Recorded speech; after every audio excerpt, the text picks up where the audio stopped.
We're going to start in League One with Ipswich, who dispensed of Paul Lambert. We talked about the pressure on him in a previous podcast. You can go back and listen to our Paul Lambert edition, if you like, in which Mike admitted we know very little about him, but he is still an interesting character, and he's now looking for a new job as well, because Paul Cook is the man at the helm at Portman Road. And Mike, this was an appointment which was interesting because he's a man who's been linked with lots of jobs. His stock is very, very high. And he came out and said, I did turn jobs down for whatever reason in whatever division, purely because I had my mind set on something that I wanted to do. At the time, I wanted to stay in the Championship. I really did. And I knew that was something that I was capable of. But with the Ipswich job coming round and speaking to Marcus Evans, it's clear and obvious Ipswich don't want to be in League One.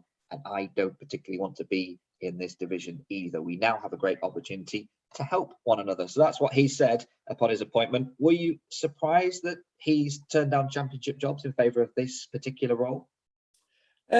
Not particularly. I do think that's where his stock was. I think we were all expecting him to turn up in the Championship. He was linked with quite a few Championship jobs this season when they came about, not surprisingly, given the way that Wigan finished last season. But he's also said previously that, he thinks that he should be approached and that it's not his place to go applying for jobs. If a club wants you, he feels managers should be courted and respected as such. So, when a few Championships jobs pass and he isn't courted for those and doesn't end up in those roles, then I guess it wasn't necessarily surprising. The thing is with the Ipswich job is that there's been rumours of a takeover potentially in the coming weeks, and Paul Cook was being heavily linked for a good week before he actually rocked up at Portman Road. So it was obviously no surprise in that sense, because there was the rumour mill was working overtime prior to him walking through the door. So no, well, not a really big surprise. I think you look at his career as a whole, I don't think it's a surprise on that level either, because he has won a couple of League One titles with Wigan, he has been in League One with Wigan and won the title. He has had a season with Portsmouth at that level. But I think most of his football's been in League One. It's just he felt he'd established himself as a Championship manager in what he did eventually with Wigan. We talked about all sorts of managers on this podcast, including the old traditional firefighter, managers who come in, arrest the slide, or just give the side an extra push that they need to maybe reach the playoffs. And Ipswich do need a little bit of oomph at this stage to try and get wedge their way into and stay there, of course, in the League One playoffs. But Paul Cook is more of a builder, isn't he? He's not quite the project man in the same way that Michael Appleton is, who we covered on last week's pod. But he's not the sort of manager who's going to come in and have an instant impact, is he? No, I wouldn't have thought so. Not myself. No, I think you're right. I think he is a builder. I think he does need time in his jobs. I don't think he's ever walked through the door at any club and transformed it overnight. I think he's very much about a code of conduct. He's very much about, approval and disapproval and getting a set of ideals across to his players of like, this is the way I want you to conduct yourselves. This is the way I want you to behave. And once everyone kind of understands what they're getting, that he's a manager that's had a lot of favourites down the years, and players follow him around from club to club because they understand what it is that he's asking, and he knows it's kind of a fast track to the culture that he's trying to foster at each club. So even though Gary Roberts' playing days, he's one of the first through the door, totally understands the culture. Already, Liam Richardson is being talked about as following him as assistant, which I think is an interesting dynamic, because I think Liam Richardson, if he wanted to, given what he's done at Wigan this season, could actually cut his own path as a manager. I think there would be opportunities there for him. But I think, so in that sense alone, you could say that Ipswich so far have only got half the package in Paul Cook. There's still a big part of the Paul Cook package down the years to follow through the door yet, and that's far from a foregone conclusion. So as far as this season goes, they're in a good position to attack the playoffs and try and get into those playoffs. And Paul Cook will bring a wave of positive energy. He's all, joking around in his press conferences, and he's trying to bring this warm energy to the club and get everybody laughing and in good spirits. And so that, I don't think that will be a barrier. I think he'll be taking the pressure off in that sense. But I don't expect big things straight away, because he is quite rigid in his managerial style. He's wedded to like a 4-2-3-1 system. the way he does his job can take time for people to understand him and for that culture to generate. Yeah, I was going to ask you about the 4-2-3-1, the system that has paid dividends down the years for him. There's also, I mean, it's not necessarily a criticism when people say he's wedded to that system, because it has brought great results. But one of the criticisms that previous fans seem to have had of Paul Cook is that once he's got those players in the 11, he's often very reluctant to make the changes. You know, we hear of managers tinkering too much and meddling when perhaps they shouldn't. Paul Cook's almost the other way around. He absolutely sticks to what he knows. And once those players are in the 11, he'd probably have to have a terrible drop in form or maybe an injury to find yourself back on the bench or out of the squad completely. Now, Paul Cook's coming in what is a really busy period. Ipswich are one of the clubs who will be playing Saturday, Tuesday most weeks now until the end of the season. That surely is something that may come back to bite him in this strangest of seasons. Yeah, possibly. I do think, this is all part of the culture thing. The continuity that he tries to foster is he's very much about status. And, you take the shirt and be part of my team and I'll treat you like the king of that position. There's no... He's very much about continuity in that culture aspect, and that once a player's status is first teamer, it's gonna take an awful lot for someone to take that status away from them. And I think he puts a lot of stock in that level of status. That again, I go back to code of conduct. It's how a player feels. When a player is made to feel like this is my position, I'm holding down the shirt, I'm his number one choice, it is a huge wrench to take that off somebody. Emotionally, it puts them in a really awkward position, and he wants his players to feel absolutely back to the hilt. So when you're a first teamer for Paul Cook, that's how you feel, is just totally backed.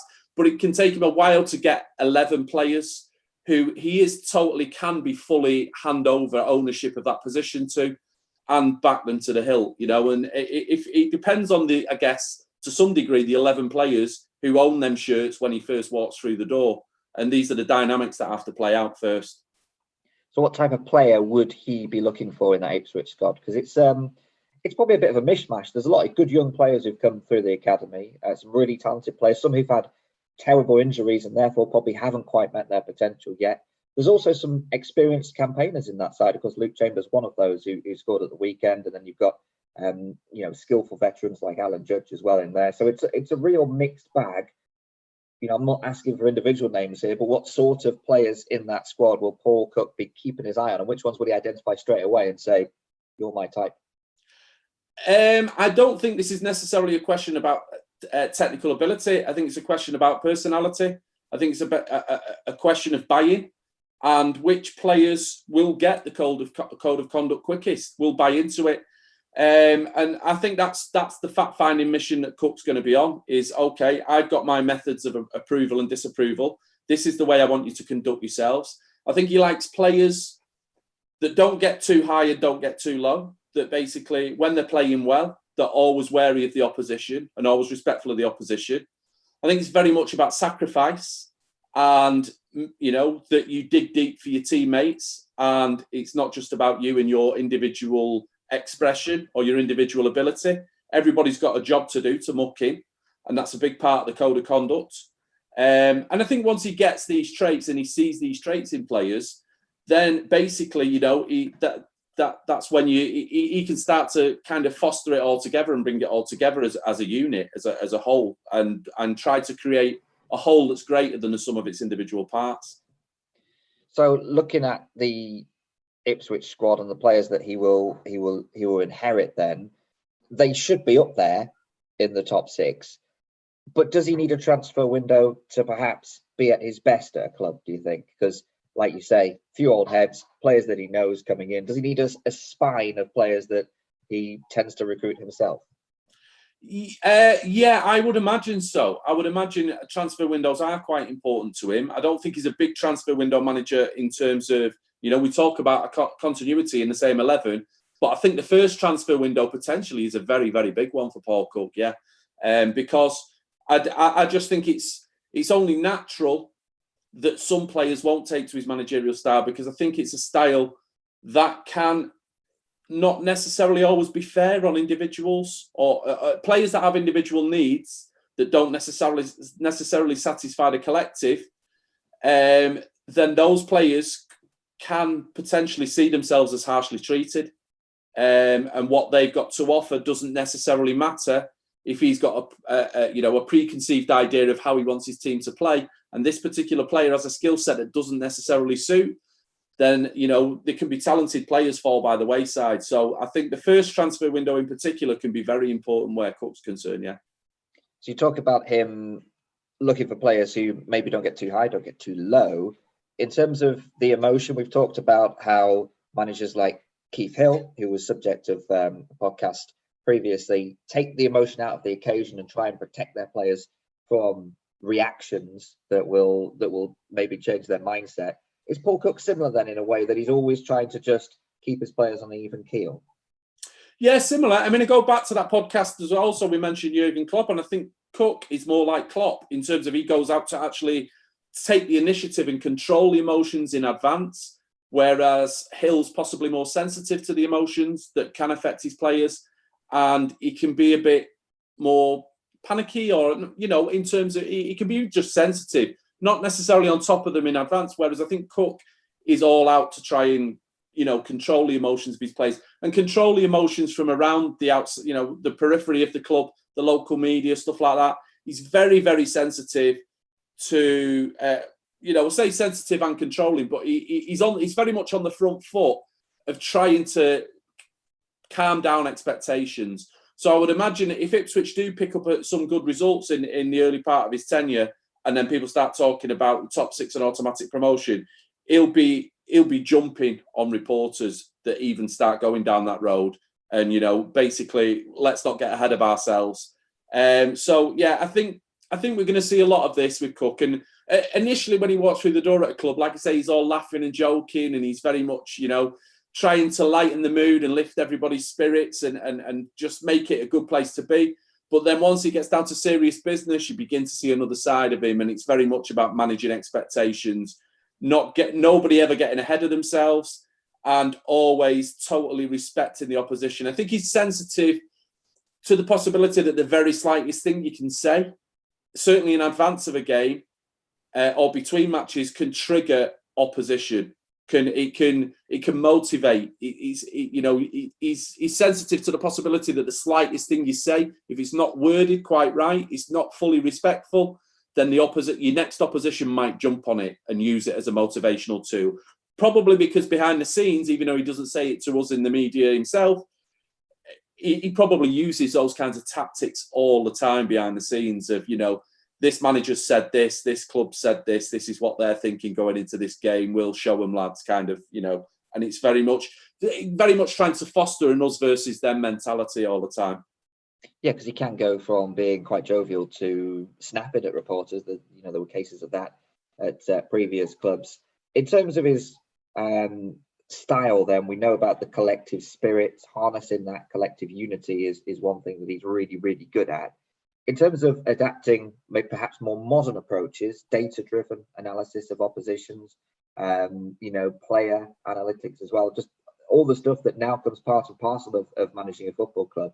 How is he when adapting to those? Because I feel from what you've said, Mike, that he spends most of his time just keeping his players, ready and motivated for the next game. Does he have much time for this, or does he tend to delegate?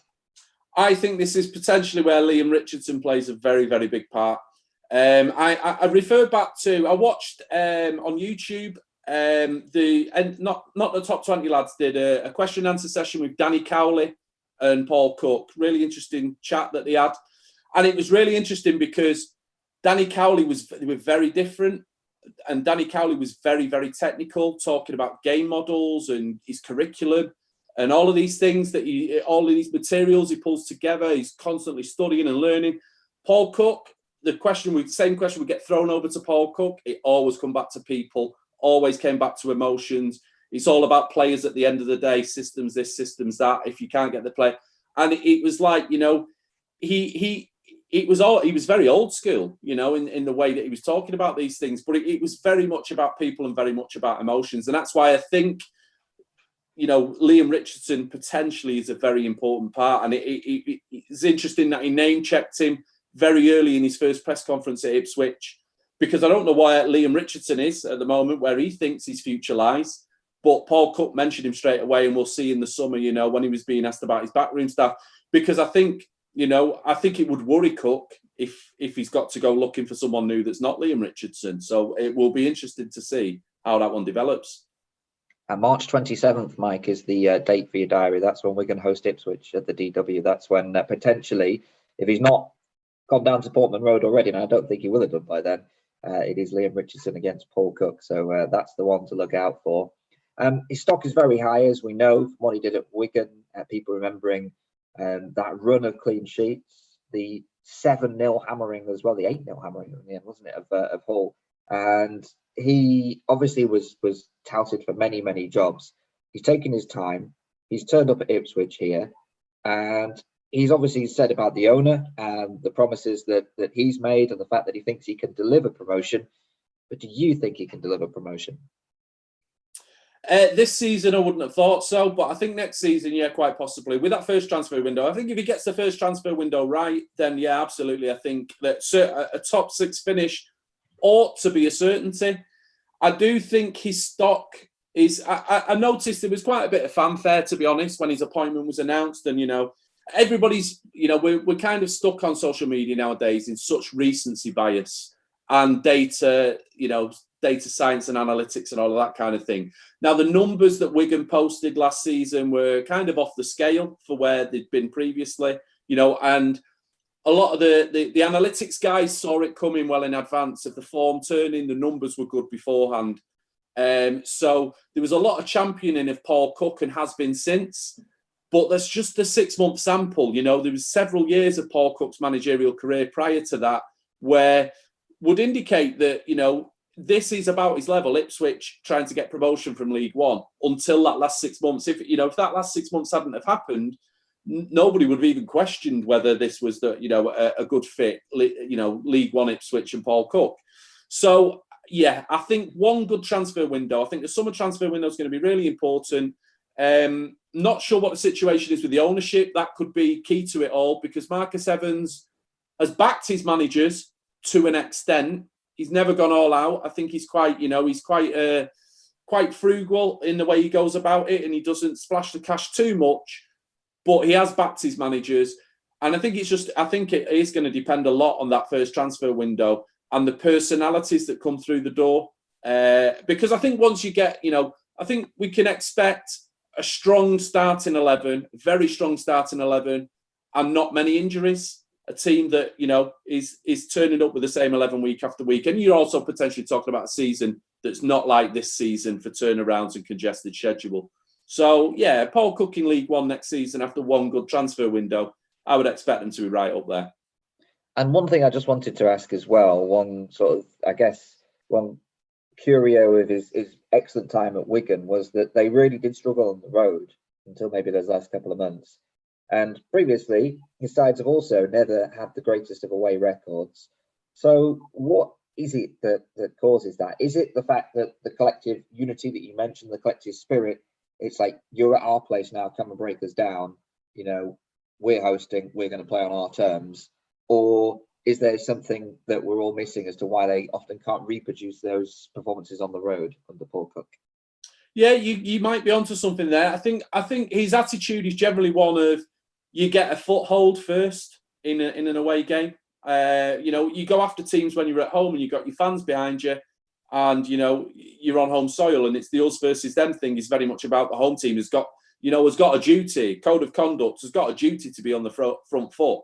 When you're the away side, you've got license to just feel your way into the game, get a foothold first. Now you talk about Wigan in the Championship, and they're trying to get foothold in games against better opposition, which potentially means you're inviting better opposition onto you at the beginning of the game, and so that might have plenty to do with it. But yeah, it's not necessarily one of those quirks that surprises me. I think it does fit the personality type, and managers of his type, and like you say, the almost the tribalness of it. It is a very tribal lead flow state function that he uses. And you know, you are meant to fulfill your duty of, like, if you're the home team, you're expected to behave a certain way. So the fact that there's a disparity there doesn't necessarily surprise me. Well, they started with Paul Cook in the stands with a victory against Accrington, and that was followed by a defeat to Gillingham at the weekend. And we're all very curious to see how Ipswich get on for the remainder of the season under new boss Paul Cook. And if you'd like to use manager profiling to aid your betting, whether or not you're betting on Ipswich over the coming weeks, then Mike, there is a case study available. Yeah, I've been using manager profiling since lockdown. Did a real deep dive on it during lockdown and then came back, and I've been using it ever since. You know, nowadays it's so difficult to make a profit betting on football, just analysing team strength. And, you know, so I kind of, you know, if you pick your battles with the right managers in certain scenarios, then you know, there's money to be made. It's good profits to be had by understanding what kind of scenarios certain managers profit. So I've kind of put together a case study video that just explains how it works and stuff like that. So that's free and available if you click on the link below.